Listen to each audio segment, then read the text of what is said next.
አባታችን የሚሉት ቲክቶከር እስርን ተከትሎ በትላንትናው ዕለት በአዶናይ ድጋፍ ሲደረግላቸው የነበሩ ታዳጊዎች የይቅርታ መልእክትን በቲክቶክ አጋርተዋል። በርካቶች በጉዳዩ ልባቸው አዝኗል። ዲቻ ቦይስ የሚለውን ስያሜ የሰጣቸው ይህ ተወዳጅ የሆነው ቲክቶከር አዶናይ ነው። አዶናይ ድጋፍ ሲያደርግላቸው የቆዩት ዲቻ ቦይስ እንዲሁም ከዘዋይ ተገኘች የተባለችው እንስት የአዶናይን ጉዳይ በተመለከተ በእንባ በልመና የተሞላ መልእክትን ለአዲስ አበባ ፖሊስ ማስተላለፋቸው ተነግሯል። ከዚህ ባሻገር በትላንትናው የቢቢሲ ትግርኛ ዝግጅት ላይ መልእክትን በእንባ ያስተላለፉት የአዶናይ ወላጅ እናት ጉዳይም እጅግ እያሳሰበ ይገኛል። እናት ልጄ ምንም አያውቅም ያሉ ሲሆን በመንግስት እንደሚተማመኑና መንግስት ጉዳዩን በፍጥነት በመመርመር አዶናይን እንደሚለቀው እርግጠኛ እንደሆኑ መልእክትን አስተላልፏል። ልጃቸውን ያሉበትን ሁኔታም በተመለከተ ልብ ሰባሪ የሆነ መልእክት ከአዶናይ እናት ተሰምቷል። የአዶናይ እናት ለማህበራዊ ሚዲያ እምብዛም ቅርብ ያልሆኑ ሲሆን ነገር ግን የልጃቸው መታሰር እጅግ እንዳስከፋቸውና ጉዳዩ ፍራቻ ውስጥም እንደከተታቸው የገለጹ ሲሆን መንግስትም ጉዳዩን በፍጥነት ይልኝ የሚል መልእክትን መላካቸው ተነግሯል።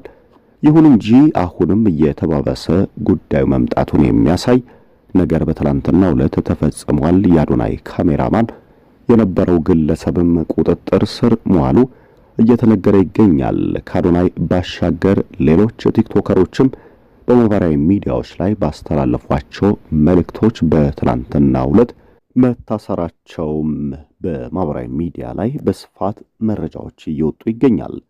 መንግስት ለጉዳዩ ትኩረት መስጠቱ ከፍተኛ የተባለ ተቀባይነት ማግኘቱም ተገልጿል። የአዲስ አበባ ፖሊስ በማህበራዊ ሚዲያ ላይ በግብዝነት የሚተላለፉ መልእክቶች ይቁሙ በማለት ካለባበስ ከላይፍ ስታይል ጀምሮ ያሉ ጉዳዮችን በመመርመር በእነዚህ ጉዳዮች ላይ ህዝብን የማይወክል ወጣቱን የማያስተምርና ለታዳጊው ትውልድም ስንክሳር የሆኑ ጉዳዮችን በማህበራዊ ሚዲያ ላይ የሚነዙ አካላትን እየተከታተለ ህጋዊ ቅጣትን የማስተላለፉ መንገድ በህዝብ ሰፊ የሆነ ተቀባይነት አግኝቷል። ጉዳዩ በቀጣይ ምን ይዞ ይመጣል በሚለው ላይም የተሰማ አዲስ መረጃ አለ።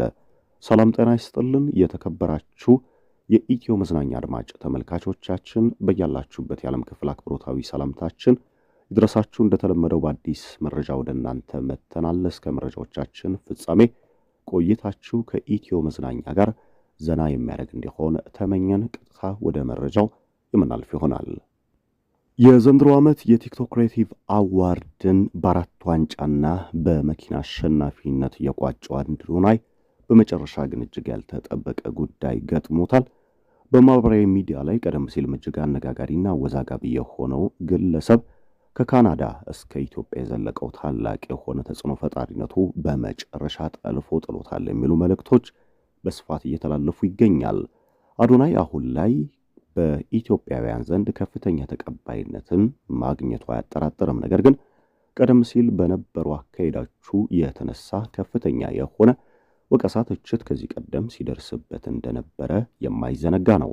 እኒን እንዲሁም ሰሞንኛ ሰግጥ ፈምስ የሚሉ መልእክቶቹን ተከትሎ መንግስት ምርመራ ለማድረግ ማቆያ አስገብቶታል። ይህንን ተከትሎ የአዶናይ ወዳጆች፣ ቤተሰቦች አዶናይ ይፈታልን የሚል መልእክትን በስፋት እያስተላለፉ ይገኛል። ማህበራዊ ሚዲያው ለሁለት ተከፍሏል። በአዶናይ ጉዳይ ሰግጥ ፈምስ የሚለው አካሄድ ፍቺው ያልተረዱ አዶናይ በእንደዚህ አይነቱ መንገድ እንዲወድቅ አድርገውታል የሚል ትችት ሲሰነዝሩ፣ አንዳንዶች ወጣቱ የሚሄድበት አካሄድ መልካም እንዳልነበረና መስመሩን እንዲያስተካከል ትክክለኛ እርምጃ ነው የሚል አድናቆት ለጉዳዩ ችረውታል።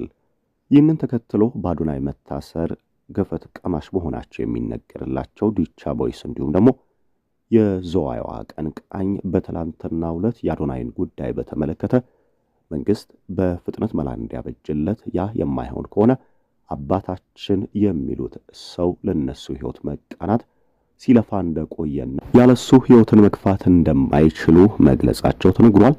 እንባ በተናነቀበትና እጅግ ስሜታዊ በሆነው ቪዲዮአቸው አዶናይ የማይፈታ ከሆነ እነሱ ያሉበት ሁኔታም ስጋት ውስጥ የሚጥል መሆኑን ገልጿል። ዲቻ ቦይስ የሚለውን ስያሜ የሰጣቸው ይህ አዶናይ በአንድ የአዲስ አበባ አካባቢ ካገኛቸው በኋላ ሕይወታቸውን ለመቀየር በርካታ መስዋዕትነትን ከፍሏል። ቤት በመከራየት ልብስ እንዲሁም ደግሞ የሚያስፈልጋቸውን ወጪ ሙሉ ለሙሉ በመሸፈን የተሻለ ሕይወትን እንደሰጣቸው ይነገራል። በማህበራዊ ሚዲያም ትልቅ ተቀባይነት ካገኘባቸው ጉዳዮች መካከል የዲቻ ቦይስ ጉዳይ አንዱ እንደሆነ ይነገራል። አዶናይ በዲቻ ቦይስ ሕፃናትና በጥቂት ታዳጊዎች የጀመረውን ይህን የበጎ አድራጎት ስራ ለማሳደግ ወደ ድርጅት ለማስፋት ትልቅ ፍላጎትና ህልም እንዳለው በተደጋጋሚ በማህበራዊ ሚዲያዎች ላይ በነበረው ቆይታ ማስረዳቱ የሚታወስ ነው። ነገር ግን ካሁኑ እስር የገጠመው አዶናይን ተከትሎ ዲቻ ቦይስ እንዲሁም ሚኒስትሪቱ መልእክትን ለመንግስት አስተላልፏል። ለባካችሁ በፍጥነት ጉዳዩን በመመርመር አባታችንን ፍቱልን የሚል መልእክትን አስተላልፏል። በርካቶችም ይህን ጉዳይ እየተቀባበሉት ይገኛል። ከዚህ ባሻገር በትላንትና የቢቢሲ የትግርኛ የመረጃ ቆይታ የአዶናይ ወላጅ እናት ወደ ማህበራዊ ሚዲያ ብቅ በማለት ለመንግስት የላኩት መልእክት በርካቶች ያዘኑበት ነው። ለማህበራዊ ሚዲያ ሩቅ መሆናቸው የሚነገርላቸው የአዶናይ ወላጅ እናት በትግርኛ ቋንቋ ያስተላለፉት መልእክትም ልጃቸው ምንም እንደማያውቅ ከካናዳ እጅግ ከተደላደለ ሕይወት ሀገሩን ስለሚወድና ለሰዎች ሰፊ ልብ ስላለው ወደዚህ እንደመጣና እዚህ በነበረበት ጊዜም ለበርካቶች ሳቅ፣ ደስታ መመለስ ምክንያት እንደሆነ እጅግ ስህተት በሆኑ መንገዶች መሄድ እንደማይፈልግና ከፍተኛ ግፊት ባሉባቸው አካባቢዎች ሁሉ ምርጫው መልካም እንደሆነ የገለጹት እናት በመንግስት እንደሚተማመኑ መንግስትም ጉዳዩን በፍጥነት በመመርመር እጅግ መልካም የሆነ ምላሽ እንደሚሰጣቸውም በልበ ሙሉነት መልእክትን አስተላልፏል። እናት ልባቸው ተሰብሮ የሚያሳይ ቪዲዮም በትላንትናው ዕለት በማህበራዊ ሚዲያ ላይ በስፋት እየተላለፈ ነበር። ይሁን እንጂ በትላንትናው ዕለት ይበልጥ ነገሮች መባባሳቸውን የሚያሳዩ አዳዲስ እስሮችም ተደምጧል።